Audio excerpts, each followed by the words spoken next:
अस्सलाम वालेकुम, मैं हूं दिल इम्तियाज और आप देख रहे हैं तख्ती ऑनलाइन। जब इंसान अफ्रीका से बाहर निकला तो उसे दुनिया बहुत खूबसूरत नजर आई। उसे बड़े बड़े समंदर नजर आए, उसे पहाड़ मिले, उसे नखलिस्तान मिले, रेगिस्तान मिले, तो उसे ज़मीन के वसाइल मिले।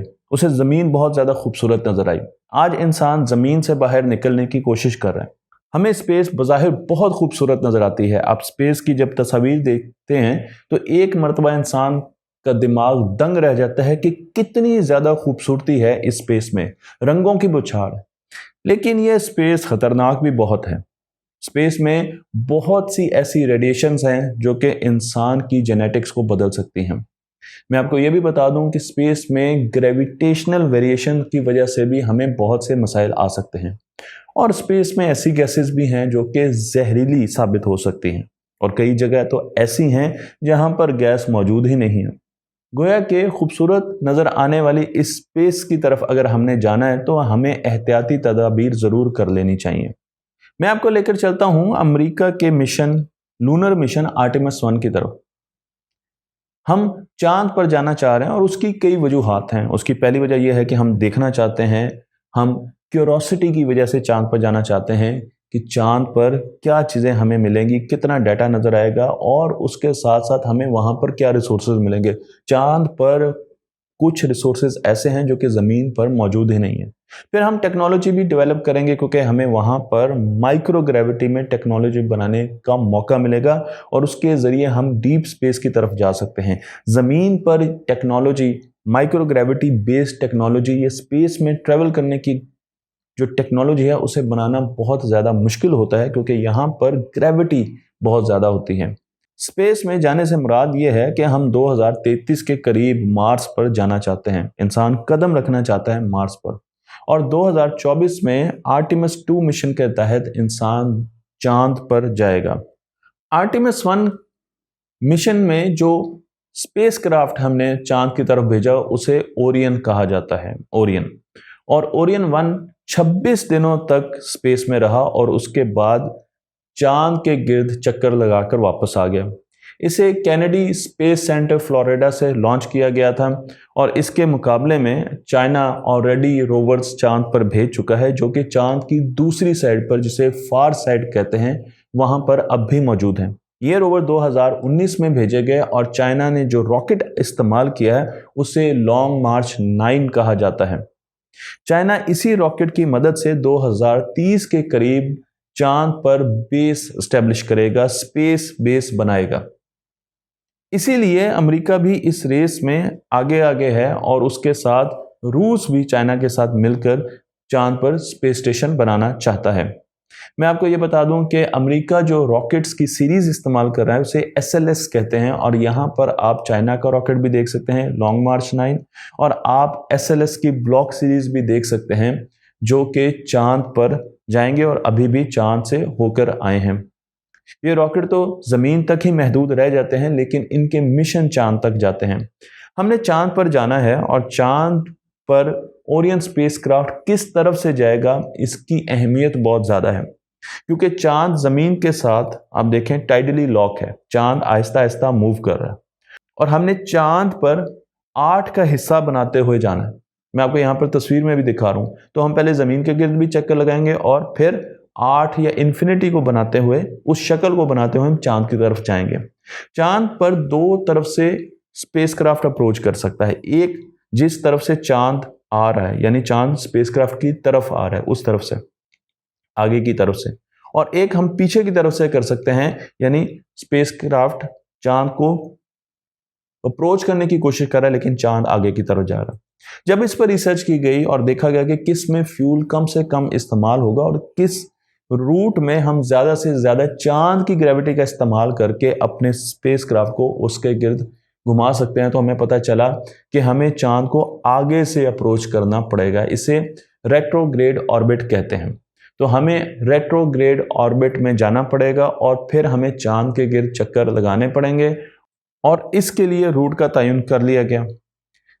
इस स्पेसक्राफ्ट ने चांद के गिर्द जाना था और 3 चक्कर लगाने थे। एक चक्कर चांद के गिर्द बड़े डायमीटर का लगाना था, जबकि 2 चक्कर बहुत करीब से लगाने थे। और वहाँ पर तमाम इंस्ट्रूमेंट को चेक किया जाना था, उसका डेटा सारा का सारा नासा के पास से रिकॉर्ड होना था और फिर उन्होंने देखना था कि इंसान जब इसके अंदर बैठे होंगे, जो कि आर्टेमिस 2 मिशन के तहत 2024 में जाएंगे, तो उन पर किस किस्म के इफेक्ट्स आएंगे। इसी चीज़ को मज़ीद बढ़ाते हुए इसके अंदर 3 डमी रखी गई। आप यहाँ पर डमी देख सकते हैं। इन 3 डमीज़ में जो इनका कमांडर था उनका नाम रखा गया मोनिकन कंपोस। मुझे हैरानी है कि यह नाम क्यों रखा गया, लेकिन इसके पीछे भी एक वजह मौजूद है। हम इसे लूनर कैप्टन भी कह सकते हैं या लूनर कमांडर भी कह सकते हैं। और उसके साथ साथ 2 और डमीज रखी गई, जिसमें एक मर्द की डमी है, उससे मुशाबित रखती हुई डमी है, और एक औरत से मुशाबित रखती हुई डमी है। इन डमीज को रखने का फ़ायदा यह है कि हमने इन पर बहुत से सेंसर्स लगाए हैं और हम ये देखना चाहते हैं कि जो रेडिएशंस आ रही हैं चांद पर, वो किस तरीके से इंसान और बिलखसूस मर्द और औरत पर, क्योंकि औरत अभी तक चांद पर नहीं जा सकी, तो बिलखसूस औरतों के जिस्म पर वो रेडिएशन किस तरीके से अफेक्ट कर सकती हैं, उन चीज़ों को देखा जा रहा है। उसके साथ साथ हम ऐसे कपड़े भी उनको पहना रहे हैं जिनमें रेडिएशंस ना जा सकें, जो कि रेडिएशन को शील्ड कर सकें, और ओरियन की अपनी जो शील्डिंग है वो भी वहाँ पर मौजूद तो है। तो मून की रेडिएशन हमारे लिए एक बहुत बड़ा मसला है, क्योंकि इंसान एक साल में 50 मिलीसीवर्ट्स रेडिएशन बर्दाश्त कर सकता है पर ईयर, लेकिन ये नंबर 50 मिलीसीवर्ट से लेकर बढ़ जाता है जब हम चांद की तरफ जाते हैं और वहां पर हमें ये 380 मिलीसीवर्ट्स नजर आता है। तो यहां पर बहुत ज्यादा रेडिएशन है, कहां पर 50 और कहां पर 380, डेंजरस बहुत है। और उस चीज को देखने के लिए हमने इन डमीज का इस्तेमाल किया है। मैं आपको ये भी बताता चलूं कि चांद के लिए जो रॉकेट का इस्तेमाल किया गया है उसे SLS कहते हैं, स्पेस लॉन्च सिस्टम रॉकेट, और ये बहुत बड़ा रॉकेट है। इस रॉकेट को आर्टेमिस 2 में भी इस्तेमाल किया जाएगा, बहुत पावरफुल है इस वक्त, और इसका जो थ्रस्ट है वो 3.8 मिलियन केजी है। 70,000 किलोग्राम का वजन ये अपने साथ कैरी कर सकता है। और इसने कैरी क्या किया, जब इस प्रोजेक्ट पर गया, इस मिशन पर गया, इसने एक ओरियन स्पेसक्राफ्ट को कैरी किया अपने साथ, और 10 क्यूब सैटेलाइट्स, छोटी सैटेलाइट्स, इतनी सैटेलाइट्स हाथ जितनी, इतनी सैटेलाइट्स को कैरी किया, उनको भी वहां पर लॉन्च किया गया है ताकि वो हमें चांद के बारे में मुख्तलिफ इंफॉर्मेशन देते रहें। नासा ने इस प्रोजेक्ट में बहुत सी नई चीज़ों को भी शामिल किया। उनमें एक चीज़ जो कि दुनिया में बहुत ज़्यादा मशहूर है, वो अमेज़ॉन का वर्चुअल असिस्टेंट जिसे एलेक्सा कहा जाता है, उसे भी अब स्पेस की ज़ाहिर करा दी गई है। एलेक्सा इस मिशन का एक हिस्सा था, और एलेक्सा के बारे में अगर आप नहीं जानते तो ये एक ऐसा वर्चुअल असिस्टेंट है जो कि बोल सकता है, आपको रिस्पॉन्ड कर सकता है, ये आपके सवालों के जवाब देता है, ये म्यूज़िक को प्ले कर सकता है, आपको मुख्तलिफ किस्म के आइडियाज़ दे सकता है। आप पूछ सकते हैं कि एलेक्सा आज मैं क्या पकाऊं, और वो आपको उसकी तरकीब दे सकता है, न्यूज़ के बारे में बता सकता है, और साथ साथ आपके कमरे की लाइटिंग को भी कंट्रोल कर सकता है। तो कंट्रोल भी कर सकता है, इसका मतलब यह है कि इस मिशन को भी कंट्रोल कर सकता है और उसके साथ साथ इंटरेक्ट भी कर सकता है। अलेक्सा को ले जाने का फायदा यह है कि अलेक्सा के साथ जुड़े हुए तमाम सेंसर जो कि ओरियन स्पेसक्राफ्ट में मौजूद हैं, अलेक्सा उनसे सारा डेटा हासिल करता है या करती है, क्योंकि इसमें खवातीन की आवाज़ ज़्यादा सुनी जाती है। और उसके बाद जब कंट्रोल स्टेशन कोई भी सवाल पूछता है तो अलेक्सा उसको अपने डेटे की बेसिस पर वो सवाल के जवाब में रिस्पॉन्ड करती है। मसलन कंट्रोल स्टेशन ये पूछ सकता है कि अब आपकी लोकेशन क्या है, तो अलेक्सा उन्हें बताएगी कि लोकेशन क्या है। कंट्रोल स्टेशन ये पूछ सकता है कि इस वक्त जो कैबिन है उसका टेम्परेचर क्या है, अलेक्सा उसका जवाब देगी।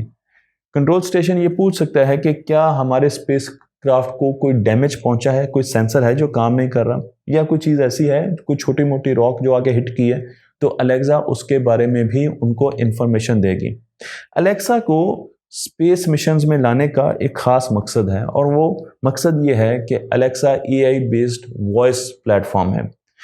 अलेक्सा वीडियो कॉन्फ्रेंसिंग में बहुत ज़्यादा काम दे सकती है। तो सपोज कीजिए कि आपके मल्टीपल जहाज़ इस वक्त स्पेस में है, एक मरीख पर जा रहा है, एक चांद पर जा रहा है, दूसरी जगह पर जा रहे हैं, तो उनमें जितने भी एस्ट्रोनॉट्स हैं वो आपस में कम्युनिकेट करना चाहते हैं, तो अलेक्सा उनको इस चीज़ में फेवर देगा। उसके साथ साथ अगर आपका ताल्लुक ज़मीन से डिस्कनेक्ट हो जाता है। और ऐसा हुआ इस मिशन में, क्योंकि जब आप चांद की दूसरी तरफ जाएंगे तो ज़मीन और आपके स्पेस क्राफ्ट में बीच में चांद आ जाएगा, तो उस वक्त ज़मीन के साथ राब्ता डिस्कनेक्ट हो जाता है। उस वक्त अगर क्रू ने आपस में बात करनी है तो वो अलेक्सा के ज़रिए वीडियो कॉन्फ्रेंसिंग कर सकते हैं। और साथ साथ Alexa voice activated control system भी ला रहा है। उसका मतलब यह है कि आप वॉइस से, आवाज़ से मुख्तलिफ किस्म की कमांड्स दे सकेंगे, चीज़ों को रेज कर सकेंगे, चीज़ों को लोअर कर सकेंगे, एक्शन बता सकेंगे और अलेक्सा उस पर काम करेगी। और अब आपको हर चीज़ नॉब के साथ या टच स्क्रीन के साथ वहाँ पर अंजाम नहीं देनी पड़ेगी, बल्कि आप उस पूरे मिशन को आवाज़ के साथ भी कंट्रोल कर सकते हैं।